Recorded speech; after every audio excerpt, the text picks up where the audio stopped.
Welcome to Machine God Eats, ladies and gentlemen. My name is Mr. Darling, and on my way to work today at the bus terminal, there was a young girl who was being harassed by a man who couldn't take no for an answer. Now, normally, 9 times out of 10, I'm the type of person that when I'm out and about, I mind my own business.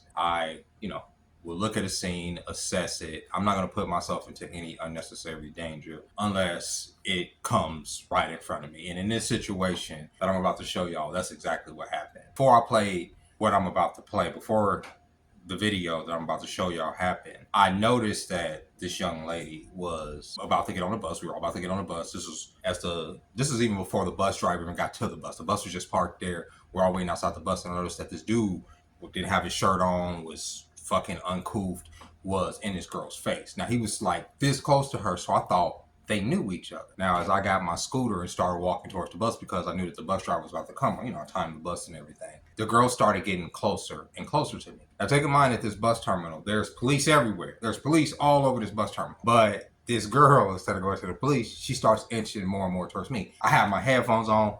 I'm barely paying attention to the situation. I'm just looking at them. I'm thinking that this is her boyfriend. I'm thinking that they're playing. This man is getting this close to her face. And she's like, so at this point, I hit pause on my music. I'm listening. She's like, get away from me. Get away from me. Stop. But she's kind of laughing nervously. So still assessing this situation. I'm not even recognizing that this dude is harassing her. So she finally starts getting closer to me. But as she's getting close to me, the reason I'm not even thinking she's trying to come towards me is because, for one, this is a bus terminal full of police. Number two, the overhang where I was standing, I was purposely standing in the shade because it's hot as shit even early in the morning. So I'm standing in the shade. I thought she was trying to get some shade. But no, she was coming towards me. And then eventually she got just like right up on me. She says, help, like, and then this is when this video starts.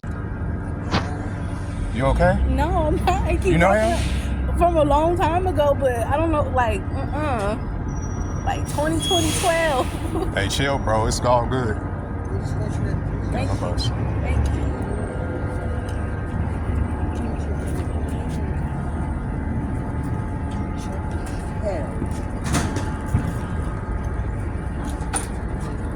You coming this way? Okay.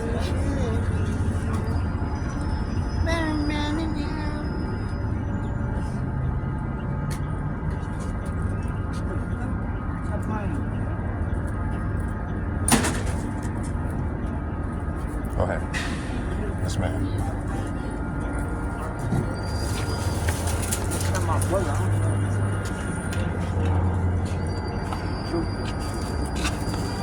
Oh, I'm sorry, you're good. Let him get it. Hold on. Bus driver, this guy right here is harassing her. So she's scared to get on the bus. He on here tripping. Hey, if you get on the bus with that bullshit, you're gonna get right off, okay? Sit up. And you know right now. Seriously, bro.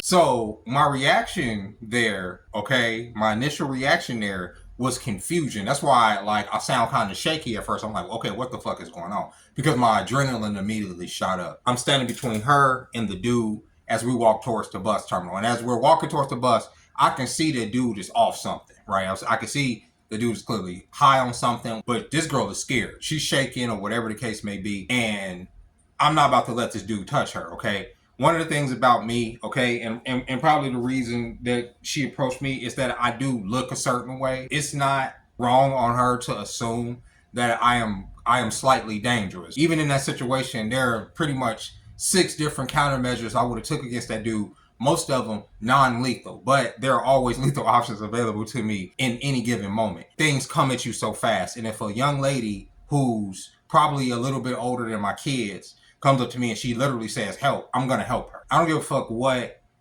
I feel like women feel about men. I don't care what I feel like society is doing right now, especially with a lot of the propaganda that a lot of women put out there as far as black men and not being protected and all this other stuff, I myself, I can't help but to try to protect somebody that needs protecting. That's just who I am. And I know people say, well, that'll get you killed and all that other stuff. Like I say, I'm never going to completely put myself in a situation where I'm at a disadvantage. Even in that situation, trust me. And I'm not trying to like talk too much about, you know, because I don't like talking about myself. I'm not at a disadvantage. If a young lady is going to ask me for help, I'm going to give it to her, especially as a black man, because I would want, my daughter's about to be 18 this year. She's out and about and somebody's harassing her. I would hope that there is a man out there that would want to protect her. I don't give a fuck what she puts on the internet. I don't know this girl. I'm not saying this girl put anything on there. I don't know that. I'm just going off of the content that I put up here on this stuff, the stuff that y'all see, the stuff that's constantly on our feed, the propaganda that's consistently being pushed out against black men, where women are saying that they'll choose to bear, that they don't like men, yada yada yada. A lot of men can hold a lot of animosity towards women in that way. I don't, like, right? It pisses me off. I point it out because it's illogical, it's divisive, and I am trying to hold up a mirror to show this is ridiculous and it's harmful. It's harmful to the men that will want to protect y'all. It's harmful to the good men out here that want to build with y'all. I'm not necessarily saying that's me. I'm not necessarily the relationship guy. Da da da. Even if I asked her, I wouldn't even. That's not even my headspace in those situations. And the reason is because as a child, I've seen men, black men, act horrifically violent against women. And I'm going to reiterate a story I've told on this channel before, but I'm telling it here because it's part of what shaped me into who I am.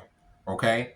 When I was growing up, you know, obviously I've always been into heroes and G.I. Joes and stuff, and I was outside playing with one of my best friends. We outside playing and we're bouncing the ball or whatever, and we decided we're going to put up the basketball. We're going to go get some G.I. Joes. Before we can put up the basketball, kid that we went to school with, his mom comes running up to us in a panic. She's like, where's your mom? Where's your mom? Where's your mom? And I'm like, she's in the house. Now, take in mind, I didn't know this lady, like, as far as, like, I know my mom didn't know this lady, but this lady ran directly into my house. Take in mind, my friend had already went down there to get his G.I. Joes. I was about to go in the house to get my G.I. Joes, to this lady just darted into her house.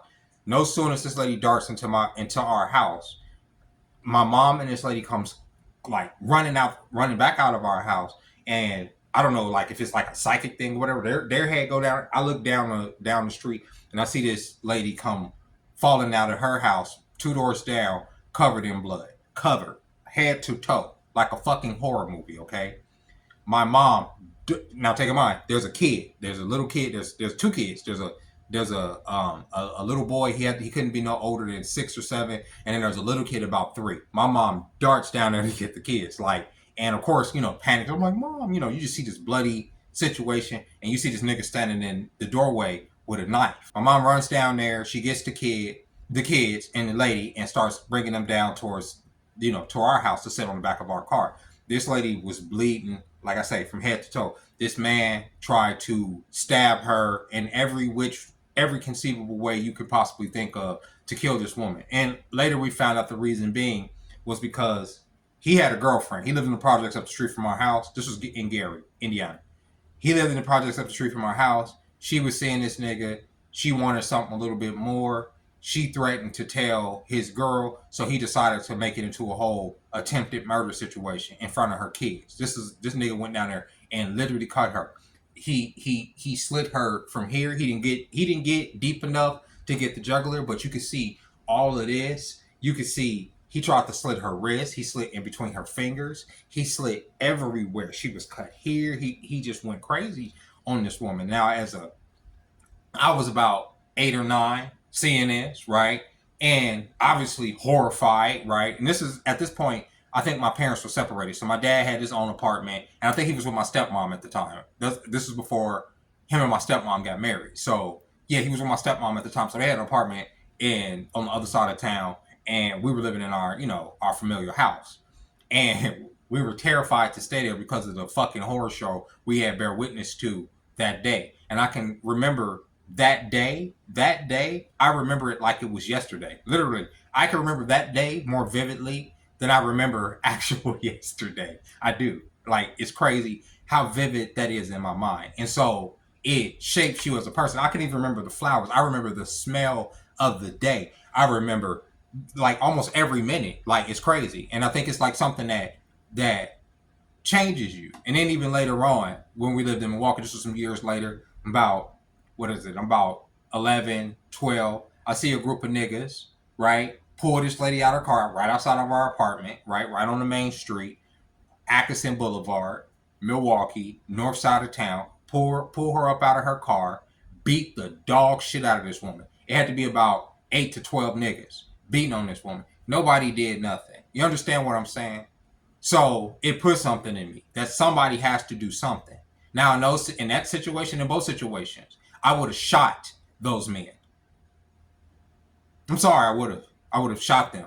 The man that was in the door with the knife, I would have shot him dead to defend humanity. Do you understand? People like myself have to exist. Otherwise, society would not persist. There's not going to always be people with the badge. There's not going to always be people where 911 comes out. There's not going to always be that. And despite what I may feel about the content that is put up here, and despite what I may feel about some of the venom that is put towards me, right is right and wrong is wrong. And in front of me, I am not going to let you victimize nobody. I don't give a fuck if it's a woman. I don't give a fuck if it's a weaker man. I'm not going to let you do that. Now, if y'all shooting a fair one and you fighting a weaker man and you get the best of him and it is what it is, fair. But I'm not gonna let you just kill somebody or stump somebody out. That's not how I'm built. I'm not made like that. And if that's me being a white knight or me interjecting myself into stuff, it is what it is. But but people should always be mindful that despite, regardless of whether the state implements law or not, there will always be people in the darkness that want to shine the light so that fucking people can be peaceful without fucking monsters harassing them, without them pulling bitches up out the car, without them cutting up women in front of their kids. You understand? And even going even deeper, Milwaukee once again, the reason we even in this neighborhood, because the nigga my mom was dealing with, stalkerish, stalked her from here to there, da da da. I mean, she walked with that into our life too. That fucking nightmare. But I couldn't wait till I was able to be able-bodied enough to defend not only myself, but the fucking people around me. Try it. That's the point. Try it. Try it. It's fine. We can all die. I'm okay with that. Cowards.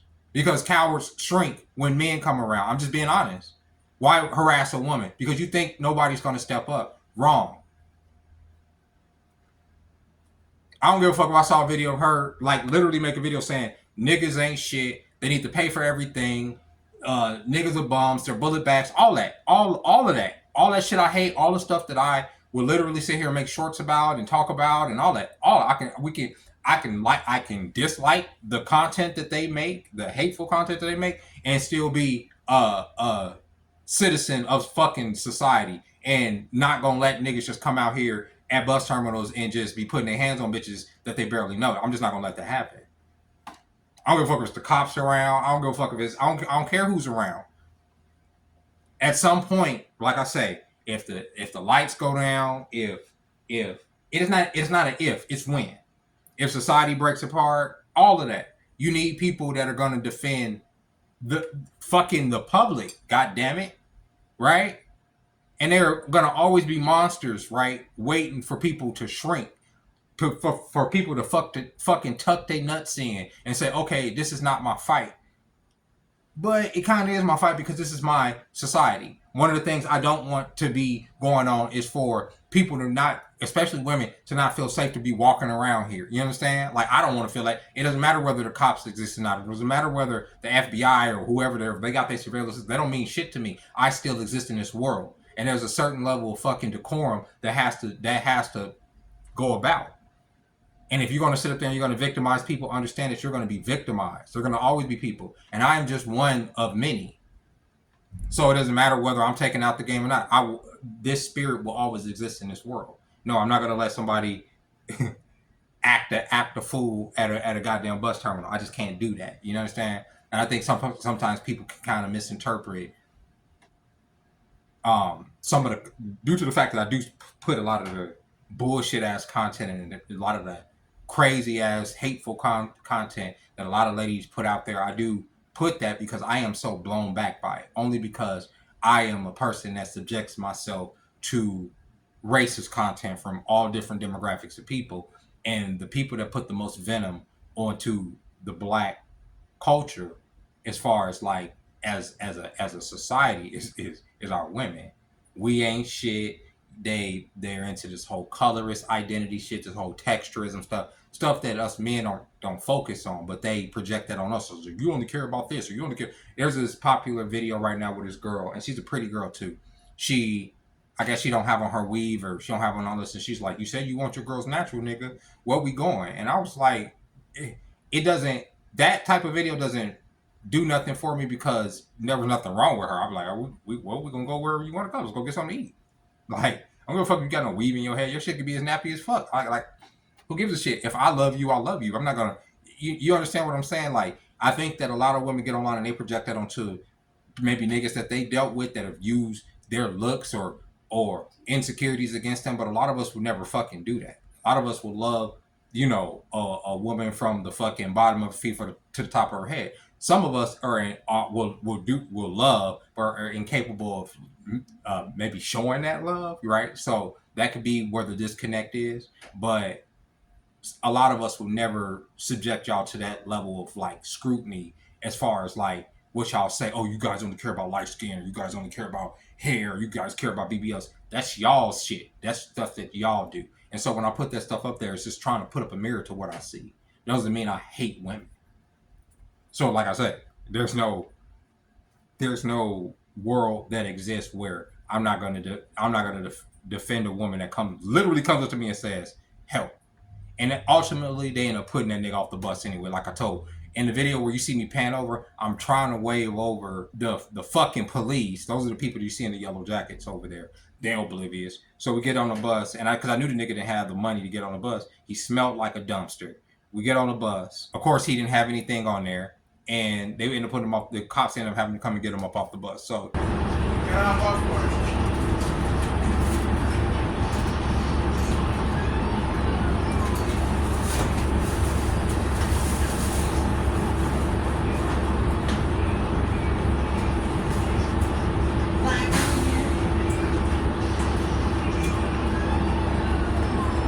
But with that being said, ladies and gentlemen, that was my day. Nothing too spectacular.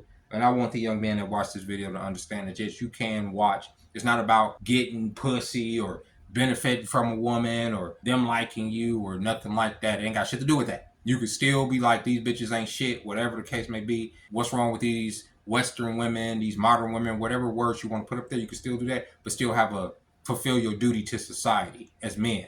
Right? And that's not sitting up there talking about paying for dates or anything, but that's defending your community and the women in your community and those that are weaker than you. And I'm saying maybe physically or even in a situational awareness way. You don't have to be everybody's daddy. You don't have to be everybody's Superman. Just a morally conscious person. And a lot of people that may criticize me in that video for helping that girl for some reason, I don't know what that's about. So with that being said, ladies and gentlemen, I'll catch y'all later. Bye-bye.